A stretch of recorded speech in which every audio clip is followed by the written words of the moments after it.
Assalamualaikum warahmatullahi wabarakatuh. Selamat sore teman-teman semuanya. Apa kabar? Semoga selalu sehat dan baik-baik saja ya. Amin ya robbal alamin. Baik, sebelumnya kembali lagi di YouTube channel saya Henry Gumilar. Jadi di video kali ini saya akan melanjutkan ulasan yang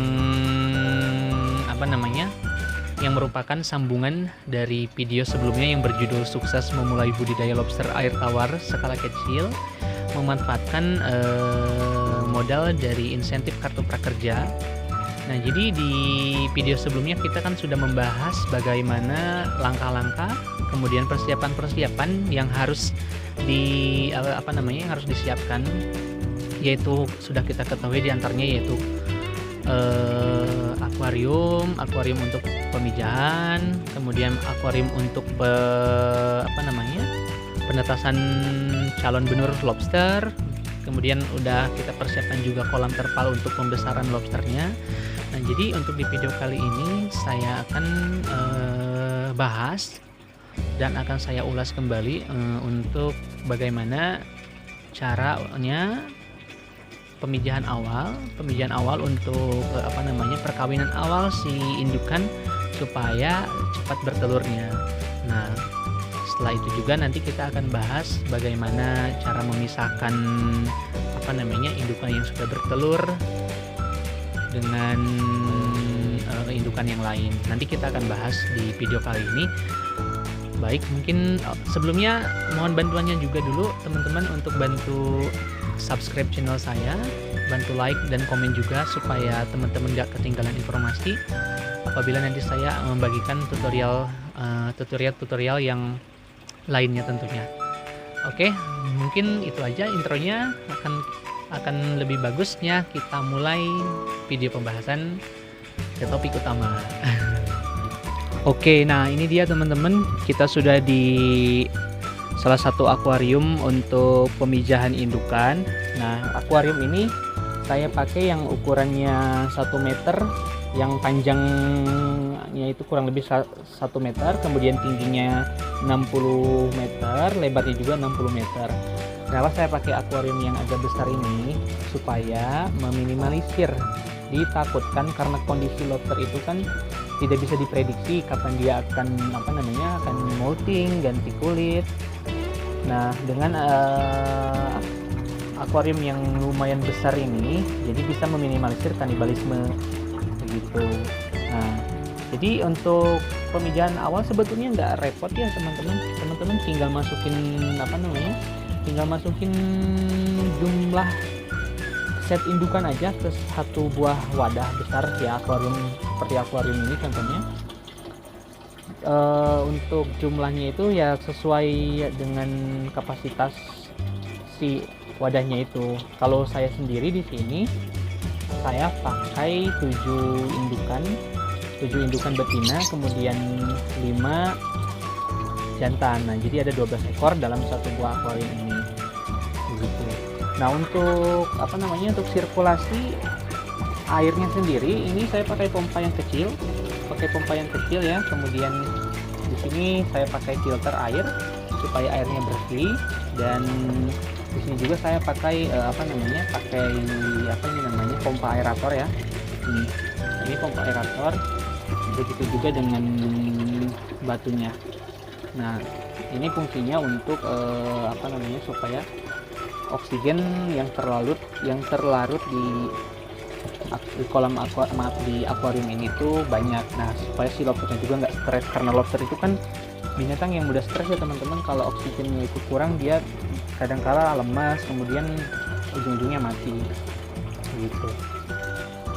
Nah, teman-teman juga jangan lupa kalau bisa nambahin batu ya, bukan batu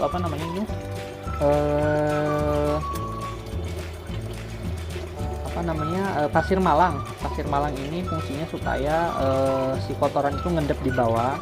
Nah, jadi si airnya itu nggak gampang kotor begitu. Nah, ini air saya pakai yang air waktu di video sebelumnya kita pakai ya. Yang kita persiapkan di video sebelumnya itu airnya itu saya pakai di akuarium ini. Nah, Terus jangan lupa juga tambahkan daun ketapang. Nah, daun ketapang ini udah habis ya, udah habis dimakanin sama indukannya. Nah, teman-teman jangan lupa juga kasih shelter. Shelter itu tempat persembunyian buat si lobsternya sendiri. Itu bisa pakai paralon, bisa pakai ini, pakai genting bekas ya, genting bekas. Nah, ini tujuannya supaya si lobsternya sendiri itu punya tempat persembunyian. Dia kan kalau di siang hari seperti ini akan ngumpet ya di dalam ya, dan dia tuh nggak akan pernah keluar kalau di siang hari, kecuali kalau udah sekitar pukul 5-6 baru dia keluar cari makan. Nah, makanya shelter ini tuh sangat penting sekali. Selain meminimalisir kanibalisme, shelter ini juga berfungsi sebagai rumah si lobster ini sendiri begitu.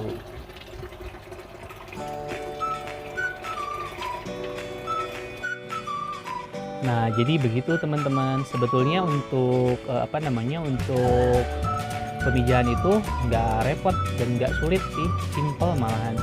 Jadi kayak kita cuman punya induk, yang penting kita punya indukan, kemudian kita punya media, wadah, akuarium contohnya buat pemijahan awal itu nggak repot. Nah, jadi kita cuman satuin aja dari dari jumlah lobster jantan dan betinanya itu.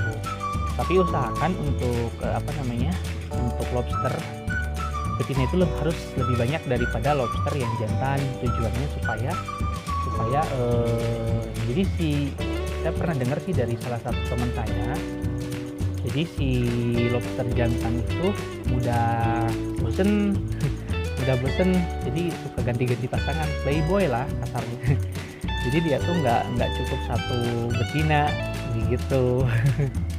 Nah, makanya kenapa tujuannya lebih dibanyakin betina daripada jantan ya, tujuannya supaya si lobster jantannya juga betah begitu di dalam akuariumnya itu. Nah, katanya sih begitu, cuman saya juga nggak tahu. Saya juga dikasih tahu teman saya yang sudah budidaya sebelumnya. Jadi katanya usahakan lebih banyak yang jantan, maksudnya lebih banyak yang betina daripada yang jantan. Supaya cepat kawin lah. Nah, oh iya, terus untuk pakannya sendiri, untuk pakan indukan, nah kita usahakan harus balance, harus seimbang antara pakan hewani dan nabati. Yang hewani mungkin bisa kita kasih dari cacing tanah, kemudian ada cacing sutra, terus ada keong sawah, bekicot pun juga bisa. Bekicot dicincang halus kemudian kita masukkan bisa juga. Cuman sih bagusnya untuk pemijahan itu harusnya bagusnya tuh pakai toge. Nah, pakai sayuran toge atau enggak kacang hijau. Karena yang sudah kita ketahui juga kalau toge itu sebetulnya bagus kan, katanya buat kesuburan. Nah, ini juga saya pakai untuk untuk pakan si indukannya sendiri. Nah, jadi ini saya sudah ada nih, contohnya ini saya udah ada toge. Nah, toge biasa. Nah, ini saya rendam dulu dipakai air panas. Tujuannya supaya agak lembek ya, agak melepuh. Nah, kalau udah melepuh kan dia pasti tenggelam. Nah, kalau udah tenggelam kita tinggal masukin aja begitu. Nah, ini saya akan kasih ya teman-teman ya. Saya akan kasih buat buat pakannya. Paling nanti ini dimakannya malam hari, karena memang kalau jam segini dia belum bisa keluar, kayak masih malu-malu buat keluar ya. Kasihlah kurang secukupnya aja, maksudnya jangan terlalu banyak juga, sesuai dengan dengan jumlah lobster yang ada di akuarium ini begitu. Nah, selain toge juga bisa diselingan pakai kacang hijau yang udah direndam pakai air biasa, air dingin ya, kurang lebih semalam lah, sampai si kacang hijaunya tuh besar ya, dari ukuran normalnya itu jadi kayak bengkak lah ya. Kalau kacang hijau direndam air kan jadi bengkak. Nah, itu kalau udah bengkak kasih aja ke si lobsternya ini. Sebetulnya pakan ini tuh nggak repot, pakan lobster itu nggak repot, jadi kayak pakannya itu mudah dicari juga, nggak kayak pelet juga. Saya jarang sekali pakai pelet jujur aja, karena selain selain cepat kotor juga ke air. Nah katanya sih si pelet itu kayak nggak bagus juga sih kalau terlalu keseringan gitu. Biasa sekali sih saya kasih pelet ini apa ya, mereknya tuh Pengli kalau nggak salah waktu itu. Ini saya belum pernah, pas mulai budidaya sampai sekarang ini saya belum pernah habis. Jadi kayak seringnya ya cuman pakai toge, terus kemudian pakai cacing tanah, keong sawah yang kayak gitu aja. Jadi kayak pakan alami aja sih saya pakainya gitu. Oh iya teman-teman, untuk di dalam akuarium ini usahain harus ada ikannya. Ikan kecil apa sih namanya tuh, kayak ikan sapu tapi bukan ikan sapu, saya lupa namanya. Jadi si ikannya tuh hitam, kayak bentuknya kayak ikan sapu. Nah itu taruh aja 3 ekor 4 ekor di dalam akuarium ini. Tujuannya supaya si dia tuh ngabisin sisa-sisa makanan si lobster. Kalau lobster itu kan makanannya kayak nggak bersih ya. Nah nanti dibersihin sama si ikan-ikannya itu. Nah jadi tujuan kita masukin ikannya itu supaya kayak lumut, kemudian sisa-sisa makanan itu habis. Jadi si kondisi airnya itu tetap bersih dan nggak bau gitu karena sisa-sisa makanannya memang habis. Oke, nah jadi begitu teman-teman. Jadi untuk pemijahan awal itu nggak repot ya. Nah untuk lama pemijahannya sendiri itu tergantung daripada seberapa cepatnya si lobster betina dengan lobster jantan itu kawin. Nah, biasanya sih kalau sudah disatuin begitu kurang lebih 1 bulan juga udah ada yang bertelur, malahan 2 minggu juga udah ada yang bisa bertelur. Nah jadi nanti kalau teman-teman sudah mulai memijahkan indukan betina dengan jantan di dalam satu wadah, biarkan aja selama kurang lebih 1 bulan. Nah setelah 1 bulan baru teman-teman cek, sembari teman-teman ganti airnya, itu air yang udah lama diganti, jangan semuanya dikuras, mungkin setengahnya aja. Nah ini dari jumlah kapasitas dari jumlah kapasitas akuariumnya ini sendiri kita cuma pakai tinggi airnya itu cuma 10 cm. Nah, jadi waktu teman-teman mau kuras airnya ini, teman-teman jangan kuras semuanya, kuras aja setengah dari dari jumlah air yang dipakai sebelumnya. Jadi kita cuma mengganti air baru, setengahnya dari air yang lama. Jadi yang setengahnya yang dari air yang lama kita buang.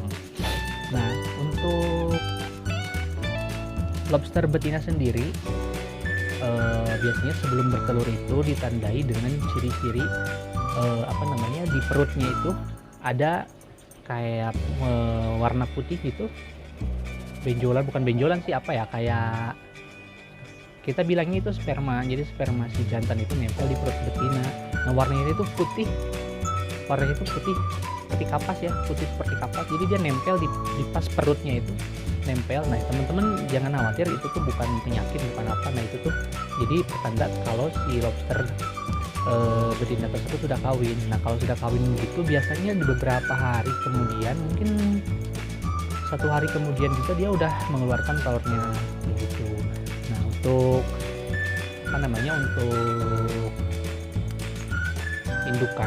indukan betina yang udah bertelur, teman-teman usahakan simpan dulu. Jadi setelah teman-teman mengetahui bahwasannya ada indukan punya teman-teman yang sudah bertelur, contohnya begini, teman-teman tahu kalau indukan teman-teman itu udah bertelur hari ini.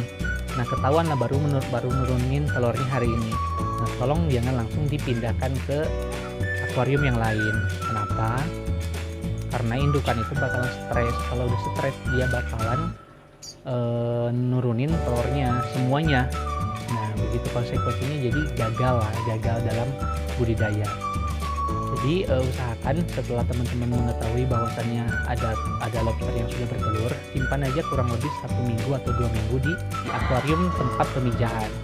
Nah sampai si telurnya betul-betul merekat sempurna di perutnya, baru nanti teman-teman pindahkan. Nah begitu. Oke, nah teman-teman, di saya sendiri ini udah ada contohnya, udah ada contoh indukan yang sudah bertelur ya. Nah ini contohnya ini.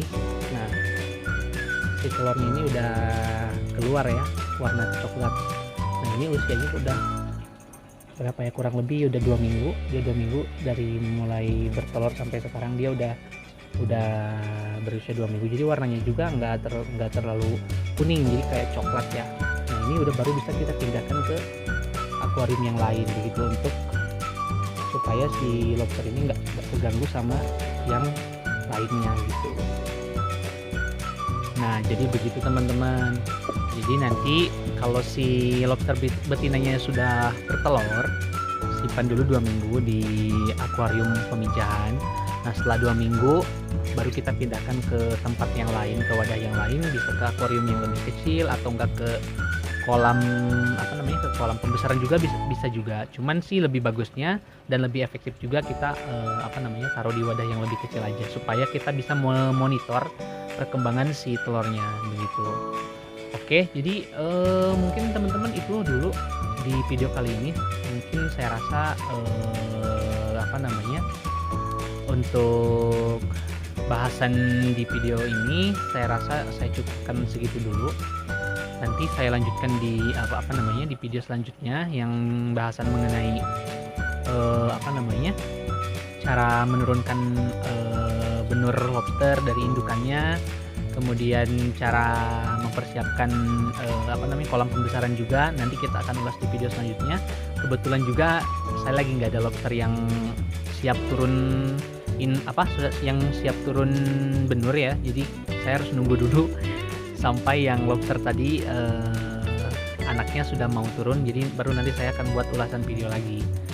Oke teman-teman, saya izin pamit. Sebelumnya saya mohon maaf apabila ada kekurangan, apabila ada kata-kata yang kurang berkenan di hati teman-teman. Saya juga masih belajar, jujur aja. Mohon dikoreksi kalau ada yang salah, mohon ditambahin kalau ada yang kurang. Jujur juga ini saya masih belajar, masih dalam tahap belajar, dan di luar sana juga mungkin masih banyak teman-teman yang sudah sukses, sangat sukses dalam berbudidaya lobster air tawar ini. Nah, tapi untuk belajar sebetulnya kita bisa mulai dari orang-orang yang lagi belajar juga ya. Tentunya saya juga nggak akan pelit ilmu, insya Allah saya akan berbagi ke teman-teman. Apa yang saya sampaikan tadi itu adalah cara saya mempraktekkan proses budidaya di tempat kecil ini. Nah, jadi teman-teman juga bisa praktekkan juga di rumah. Nah, mungkin begitu aja. Apabila teman-teman ada yang ditanyakan bagaimana detailnya, silahkan teman-teman tulis di komentar. Nanti akan saya jawab, pasti akan saya jawab. Oke, jadi itu aja. Saya izin undur diri teman-teman. Assalamualaikum warahmatullahi wabarakatuh. Selamat sore.